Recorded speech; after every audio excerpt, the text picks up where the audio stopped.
பாருங்க, அரை கப்பு பாசி பயிர் எடுத்துக்கிறேன், அரை கப்பு மைசூர் தால் எடுத்துக்கிறேன், கப்பு கருப்பு உளுந்து இல்லைன்னா வெள்ளை உளுந்து. என்கிட்ட கருப்பு உளுந்து இல்லை, வெள்ளை உளுந்து எடுத்துக்கிறேன். இதை நம்ம கழுவி கொண்டு வந்துடலாம். பயிரெல்லாம் கழுவி கொண்டு வந்துட்டேன். 2 கப்பு தண்ணி சேர்த்துக்கிறேன். ஒரு 1/4 ஸ்பூன் ஜீரகம் சேர்த்துக்கிறேன், 1/4 ஸ்பூன் மஞ்சள் தூள் சேர்த்துக்கிறேன், கொஞ்சம் எண்ணெய் சேர்த்துக்கிறேன், 2 டேபிள் ஸ்பூன் எண்ணெய் சேர்த்துக்கிறேன். இதை அப்படியே வேக வச்சு அழகாக நம்ம எடுத்து எண்ணெய் சேர்த்துக்கலாம்.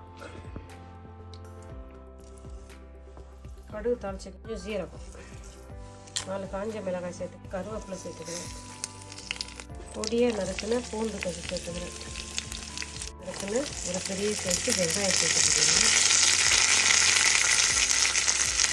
கடுகு, ஜீரகம், கருவேப்பிலை, காஞ்ச மிளகாய், பூண்டு, வெங்காயத்தை போட்டு நம்ம அழகாக வச்சுக்கலாம். அழகாக வெங்காயம் பூண்டியும் நம்ம வதக்கிட்டோம். இப்போ எல்லாம் பொடியை நறுக்கி வச்சா ஒரு பெரிய சைஸ் தக்காளி பழத்தை சேர்த்துக்கலாம். தக்காளி சேர்த்து நம்ம அழகாக இதை வதக்கி வச்சுக்கலாம். நான் ஒரு அரை ஸ்பூனு மஞ்சள் தூள் சேர்த்துக்கலாம், கொஞ்சம் உப்பு சேர்த்து மஞ்சள் தூள் மிளகாய் தூள் சேர்த்து நம்ம இதை வந்து காய்ச்சிக்கலாம். அப்படியே ரொம்ப அழகாக இந்த தூள் பச்சை வச்சு சேர்த்து அழகாக வதக்கிட்டோம். அப்படியே வதக்கிட்டு கீரை சேர்த்துக்கலாம், கொஞ்சம் கீரை நறுக்கி சேர்த்துக்கிறேன்.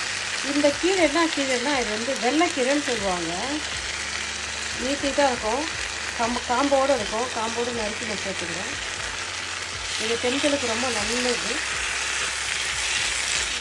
வெள்ளைக்கீரையை காம்போடு, அடியில் காம்போனா கொஞ்சம் மேலோட ஒரு பாதி அளவுக்கு நம்ம அதையும் அந்த கீரை கொஞ்சமாக இருக்கும், அந்த காம்போடு சேர்த்து தான் இதை செய்வாங்க.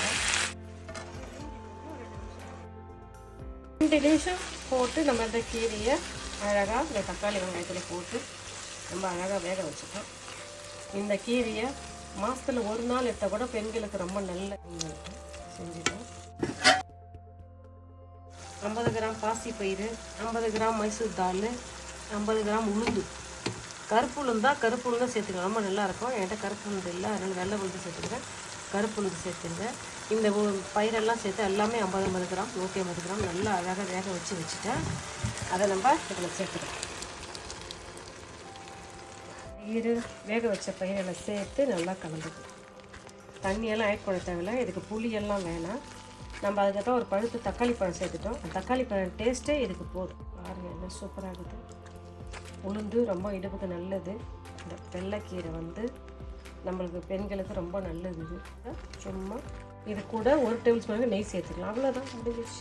அப்படி சாதம் போட்டு அப்படியே எடுத்து வச்சு சாப்பிட்டா சும்மா அண்ணா மாதிரி இருக்கும். சாதம் ரெடி ஆயிடுச்சு, வெள்ளைக்கீரை கூட்டு ரெடி ஆயிடுச்சு. சாப்பிட்டு பார்க்கலாமா?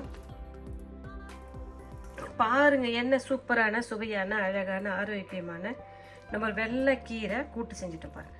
ஏன்னா அழகாக ரொம்ப ஹெல்த்தியானது உடம்புக்கு. ரொம்ப பெண்கள் மாதத்தில் 1 நாள்லாச்சும் சாப்பிடுங்க. வாரத்தில் சாப்பிட முடியலன்னா மாதத்தில் 1 நாள்லாம் சாப்பிடுங்க, நம்மளுக்கு ரொம்ப நல்லது. இல்லை நான் உளுந்து சேர்த்து செஞ்சுக்கிறேன், ரொம்ப ஆரோக்கியமான முறையில் எளிமையான முறையில் வீட்டில் இருக்கிற பொருளை வச்சு செஞ்சுட்டேன்.